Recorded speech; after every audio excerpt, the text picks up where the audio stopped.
এখনো দেখা যাচ্ছে নারীরা পিঙ্ক কালারের বাসে উঠতে ভয় পাচ্ছে, ঠেলাঠেলি করে পুরুষদের সঙ্গে পুরুষ বাসে উঠছে। আবার অনেক নারী ঠিকভাবে চালাতে পারছে না, তাদেরকে সাহায্য নিতে হচ্ছে। আমি নিজেও গাড়ি চালিয়েছি, আমার গাড়িও ড্রাইভ করি সেই 2018-19 থেকে। তার মানে মোটামুটি 50-60 হাজার কিলো আমার নিজেরও ড্রাইভ করা আছে, কারণ আমাদের তো লং ড্রাইভেই থাকা লাগে বেশিরভাগ সময়। বিশেষ করে রাত্রে ড্রাইভার অনেক সময় দেখা যায় ঘুমিয়ে যায় বা চোখে ঝিমুনি ভাব থাকে, এ সময় নিজেকে ড্রাইভ করতে হয়। কিন্তু আমাকে এত ড্রাইভ করার পরও, লাইসেন্স থাকার পর আমাকে যদি বাস চালাতে দেওয়া হয়, আমি সাহস করবো না। আর ঢাকার বাস তো মাশাআল্লাহ, ডাইনে কাটলে বামে যায়, বামে কাটলে ডাইনে যায়। এগুলো আসলে নারীদের জন্য আমার মনে হয় এক্সট্রা একটা চাপ। পিঙ্ক কালার নামে না, মানে পিঙ্ক কালার দিয়ে এটা বানানো হয়েছে, পুরুষদের বাসে মনে হয় রং করে দিয়েছে আর কি। যাই হোক, ইসলামে সাধারণভাবে নারীদেরকে কঠোর কাজে ইসলাম দায়িত্ব দেয় না। সাধারণভাবে রাষ্ট্র পরিচালনার দায়িত্ব নারীদেরকে দেয় নাই। কেন? কারণ কঠোর কাজ। নবুয়তের দায়িত্ব নারীদেরকে দেয় নাই। কেন? কঠোর কাজ।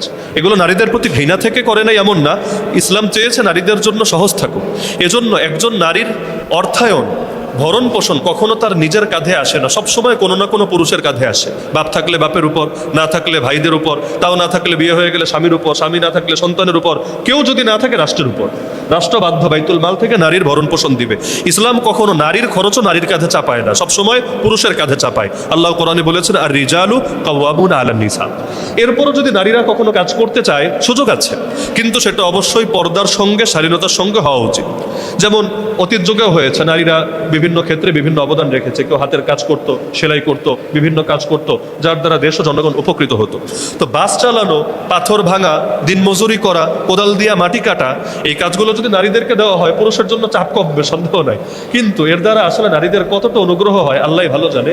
কারণ কষ্টের কাজ আল্লাহ নারীদের দেহটা এমনভাবে বানিয়েছে, এটা কষ্টের কাজের জন্য খুব একটা উপযুক্ত না। বিশেষ করে তাদের ঘরের চাপই এত বেশি থাকে। কেউ যদি বাচ্চা কাচ্চার হক আদায় করতে চায়, আর বাচ্চার হক নারীরাই আদায় করতে পারে, পুরুষরা 10 জন পুরুষ মিলেও একজন মায়ের শূন্যতা পূরণ করতে পারবে না। এটাই স্বাভাবিক।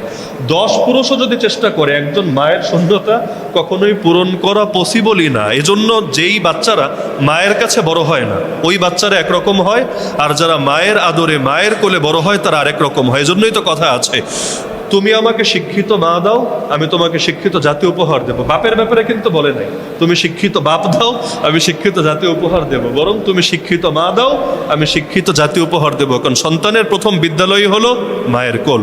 এজন্য মা যত ভালো হয়, সন্তানরা আলহামদুলিল্লাহ তাদের জন্য ভালো হওয়াটা তত সহজ হয়। তো নারীদের জন্য এই দায়িত্বটাকে ছোট করে দেখার সুযোগ নেই। অনেকে ঘর দেখাকে ছোট মনে করে, কিন্তু আপনি বিষয়টা খেয়াল করেন, ঘর দেখা কেন ছোট হবে? দুনিয়াতে যারা বড় হয়েছে নারীদের অবদান বড় হয়েছে। ইমাম বুখারী রাহমাতুল্লাহ আলাইহি তো ছোটবেলা অন্ধই হয়ে গিয়েছিল রোগের কারণে, তাই চোখে দেখতেই পারতেন না। মায়ের দোয়ার বরকতে আল্লাহ তাআলা তার চোখের আলো পর্যন্ত ফিরিয়ে দিয়েছিলেন। তো মায়েদের অবদানটা তো মোটেও ছোট না। আজকে আমরা যারা বড় হয়েছি, ছোটবেলায় মায়েরা কষ্ট করেছে বলেই আজকে আমরা এই পর্যন্ত আসতে পেরেছি।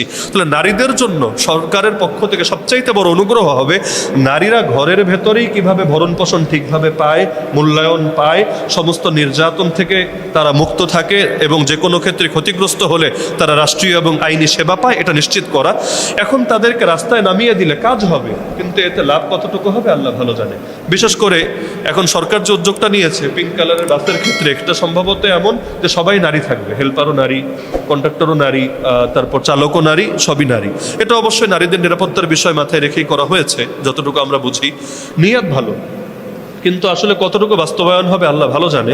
এখনো দেখা যাচ্ছে নারীরা পিঙ্ক কালারের বাসে উঠতে ভয় পাচ্ছে, ঠেলাঠেলি করে পুরুষদের সঙ্গে পুরুষ বাসে উঠছে। আবার অনেক নারী ঠিকভাবে চালাতে পারছে না, তাদেরকে সাহায্য নিতে হচ্ছে। আমি নিজেও গাড়ি চালিয়েছি, আমার গাড়িও ড্রাইভ করি সেই 2018-19 থেকে। তার মানে মোটামুটি 50-60 হাজার কিলো আমার নিজেরও ড্রাইভ করা আছে, কারণ আমাদের তো লং ড্রাইভেই থাকা লাগে বেশিরভাগ সময়। বিশেষ করে রাত্রে ড্রাইভার অনেক সময় দেখা যায় ঘুমিয়ে যায় বা চোখে ঝিমুনি ভাব থাকে, এ সময় নিজেকে ড্রাইভ করতে হয়। কিন্তু আমাকে এত ড্রাইভ করার পরও, লাইসেন্স থাকার পর আমাকে যদি বাস চালাতে দেওয়া হয়, আমি সাহস করব না। আর ঢাকার বাস তো মাশাআল্লাহ, ডাইনে কাটলে বামে যায়, বামে কাটলে ডাইনে যায়। এগুলো আসলে নারীদের জন্য আমার মনে হয় এক্সট্রা একটা চাপ। তো সরকারি ভালো জানে যে তারা আসলে থেকে করেছে। তবে নারীদের ড্রাইভ না জায়েজ না, ভালোভাবে না জায়েজ না, এই ফতোয়াটা ক্লিয়ার থাকা দরকার। এমনকি কোনো নারী যদি পার্সোনাল গাড়ি নিজে ড্রাইভ করে, আমি মনে করি এটা ওই দৃশ্যের চাইতে ভালো যে পুরুষের সঙ্গে বাসের মধ্যে ঠেলাঠেলি করে, এ গায়ে হাত দেয়, ওই করে, ও সেই করে, ওইটার চাইতে ভালো আমি মনে করি। যদিও দুইটার কোনোটাই বেশি সুন্দর না, সবচাইতে সুন্দর এটাই কোনো পুরুষ তাকে, তার মাহরাম পুরুষ তাকে পৌঁছে দিচ্ছে, এটাই সর্বোত্তম এবং এটাই হওয়া উচিত। কিন্তু বাই চান্স কারো এমন ব্যবস্থা নাই, সেই ক্ষেত্রে আমি মনে করি পুরুষের সঙ্গে গায়ে ঠেলাঠেলি করার চাইতে নিজে যদি স্বাধীনতার সঙ্গে, পর্দার সঙ্গে কেউ ড্রাইভ করেও এটাকে নাজায়েজ বলার সুযোগ নেই, ঢালাও ভাবে নারীদের ড্রাইভকে নাজায়েজ বলে, এটা আমি সমর্থন করি না। শর্ত সাপেক্ষে এটা বৈধও হতে পারে, বিশেষ শর্ত সাপেক্ষে অবৈধও হতে পারে। যদি সেটা পর্দার বিধানকে লঙ্ঘন করে, স্বাধীনতাকে লঙ্ঘন করে, যদি সেটা সমাজের মধ্যে ফিতনা সৃষ্টি করে, তাহলে ভালো মন্দ উভয়টাই আছে। ফতোয়া এত পানি ভাত বানায় ফেললেন না যে আপনার আবেগের সাথে সাংঘর্ষিক হলেই ঢালাওভাবে সবকিছুকে হারাম বলে দিবেন। সমাজের জরুরত কিছু বিষয় আছে। উমরি কাজা নামাজ কখনো কিভাবে পড়তে হবে, আর ছেলে মেয়েদের নামাজ কত বছর বয়সে ফরজ হয়? উমরি কাজা মানে হলো, ওমর মানে জীবন, উমরি কাজা মানে জীবনভর যত কাজা নামাজ জমেছে এগুলো আদায় করা। আমাদের দেশে সালাফি ভাইয়েরা একটা মত প্রচার করে যে যারা নামাজ ত্যাগ করে, নামাজ পড়ে না, এরা হলো কাফের। এবং এই পক্ষে একটা হাদিস দেখায়, আল্লাহ রসুলের হাদিস, মান তারাকা সলাতা মুতাআম্মিদান ফাকাদ কাফারা, যার অর্থ হলো যে ব্যক্তি ইচ্ছাকৃত নামাজ ছেড়ে দিল সে কুফরি করলো। হাদিসটা সহিহ, কোনো সন্দেহ নেই। কিন্তু এই হাদিস যেমন সহি, আজকে জুম্মার বয়ানে আমরা একটা হাদিস শুনিয়েছিলাম, যে ব্যক্তি তার মুসলমান ভাইয়ের সঙ্গে 3 দিনের বেশি সম্পর্ক ছিন্ন করে রাখে সে কুফরি কাজ করলো, ওই হাদিসও তো সহি। কিন্তু এই ফতোয়া তো কেউ দেয় না যে 3 দিনের বেশি রাগ করে থাকলে, সম্পর্ক ছিন্ন করে থাকলে আসলেই সে কাফের হয়ে যাবে। বরং বোঝে কাজটা কুফরি কাজ বা কাফেরদের মতো কাজ করা উচিত না, কিন্তু কেউ যদি করে, কাজ ভালো করে নাই কিন্তু তাই বলে তারা বেঈমান বলা যাবে না, কাফের বলা যাবে না, মুরতাদ বলা যাবে না, সে মুসলমান কিন্তু সে একটা পাপ করেছে এবং নবীজির নির্দেশ লঙ্ঘন করেছে। একইভাবে যারা নামাজকে ফরজ মনে করে কিন্তু অলসতা বশত, গাফলতি কারণে নামাজ পড়ে না, অধিকাংশ ইমামের মতেই তাদেরকে কাফের বলা হয় না, বরঞ্চ তাদের এই কাজটা কাফেরদের মতো কাজ, ভয়ঙ্কর কবিরা গুনাহের কাজ, এমনকি এটাও তার জাহান্নামে যাওয়ার জন্য যথেষ্ট হতে পারে। কিন্তু সে যদি নামাজকে বিশ্বাস করে ফরজ হিসাবে, তাহলে তাকে কাফের বলা যায় না। তো এখন সালাফি ভাইয়েরা যেহেতু মনে করে নামাজ ইচ্ছাকৃত না পড়লে কাফের, এজন্য তাদের কাছে উমরি কাজা বলতে কিছু নেই। কেন? কারণ যে মনে করেন 10 বছর, বিগত 10 বছর নামাজ পড়ে না, গত 10 বছর কাফেরই ছিল, তো কাফের থেকে এখন নামাজ পড়া শুরু করেছে, সে নতুন মুসলমান হয়েছে, তো কাফেরের দিনে কি পড়লো না এটা তো আর দেখার বিষয় না, সে তো নও মুসলিম, এখন থেকে পড়লেই হবে। এজন্য তারা বলে যে পুরোনো নামাজ কাজা করা লাগবে না, কারণ তুমি তো কাফেরই ছিলা, কাফেরের টাইমে আর কিসের কাজা। কিন্তু জটিলতা হলো, এভাবে বললে তাকে কাজা থেকে হয়তো বাঁচাতে পারবেন, কিন্তু তার এই কয়দিনে যে বউয়ের সঙ্গে মেলামেশা করেছে, বাচ্চা কাচ্চা যে হয়েছে, আরো বহুত কিছু যে হয়েছে, এগুলোর কি করবেন? কাফেরের দিনে যা করেছে, যদি এমন হয় বউ নামাজি স্বামী বেনামাজি, তাহলে মেলামেশাও তো এতদিন জিনা হয়েছে, বাচ্চা কাচ্চা হলে বাচ্চা কাচ্চাও তো যার সন্তান হয়েছে। তাহলে নামাজ থেকে বাঁচাতে গিয়ে তার যে পরিবারই শেষ করে দিলেন, তাকে যে আরো হুমকির মুখে ফেলে দিলেন, এটাও তো খেয়াল রাখতে হবে। এজন্য মনে রাখবেন, 1 ওয়াক্ত নামাজ ছুটে গেলে এটা যেমন কাজা করতে হয়, 5 ওয়াক্ত নামাজ ছুটে গেলে যেমন কাজা করতে হয়, 50 ওয়াক্ত, 100 ওয়াক্ত, 5000 ওয়াক্ত যদি হয়, সংখ্যা বাড়লেও আপনাকে কাজা করতে হবে। ঋণ, কারো থেকে 10 টাকা ঋণ নিলেও পে করতে হয়, আর 1 কোটি টাকা ঋণ নিলেও পে করতে হয়। যদিও বাংলাদেশের নেতা হলে আবার করা লাগে না, ঋণ খেলাপি করে করেও, সিস্টেম করে করে দেশে এমপি মন্ত্রীও হওয়া যায়, কিন্তু নিয়ম তো এটাই, 10 টাকা নিলেও দিতে হয়, আর 10 কোটি টাকা নিলেও দিতে হয়।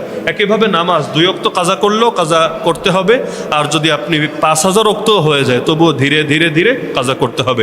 এখন বলবেন মনে তো নাই কোন দিনেরটা কবে কাজা হয়েছে না হয়েছে। সহজ জবাব, যখনই নামাজ পড়বেন নিয়াত করবেন যে আমার জিম্মায় যেই কয়েকত বাকি আছে এর মধ্যে আমি প্রথমটা আদায় করছি। এখন বলবেন দ্বিতীয় দিন কি করবো? হ্যাঁ, দ্বিতীয় দিনও প্রথম, তৃতীয় দিনও প্রথম, কারণ ভান্ডার কমার পরেও আপনার একটা না একটা তো প্রথম থাকবে। যেমন ধরেন আমি আজকে নিয়াত করলাম আমি আমার জীবনে যত জোহর কাজা আছে এর মধ্যে প্রথমটা আমি আজকে আদায় করলাম, আবার পরের দিন নিয়াত করলাম যতগুলো কাজা আছে প্রথমটা আদায় করলাম, সমস্যা নাই। এটা যেই তারিখেরই হোক, যেই মাসেরই হোক, আমার ধীরে ধীরে কমতে থাকবে ইনশাআল্লাহ। এজন্য যাদের জিম্মাদারিতে কাজা নামাজ আছে, আমি বলবো নফল পড়ার চাইতে আপনাদের কাজা আদায় করা বেশি উত্তম।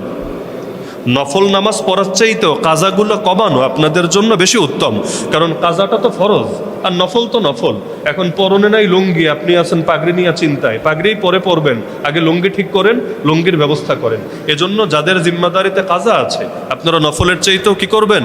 কাজা পড়বেন। ডেইলি একটু একটু কমানোর চেষ্টা করেন, 5 ওয়াক্ত, 10 ওয়াক্ত, 20 ওয়াক্ত, যখন যতটুকু টাইম পান।